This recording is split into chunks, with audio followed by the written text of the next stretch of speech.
face aux familles, au milieu d'elles, doit toujours et encore résonner la première annonce qui constitue ce qui est plus beau, plus grand, plus attirant et en même temps plus nécessaire, et qui doit être au centre de l'activité évangélisatrice. C'est le principal message que l'on doit toujours écouter de nouveau, de différentes façons, et que l'on doit toujours annoncer de nouveau durant notre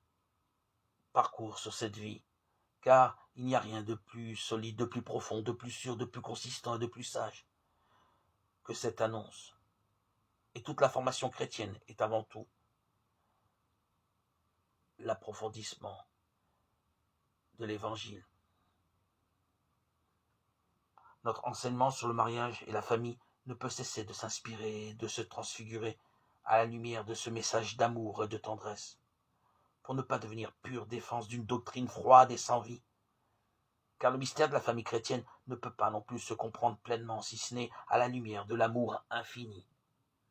du Père manifesté dans le Christ qui s'est donné jusqu'au bout et qui est vivant parmi nous. C'est pourquoi nous pouvons contempler à travers la parole le Christ vivant, présent dans l'histoire d'amour, et retrouver ce feu de l'esprit sur toutes les familles du monde.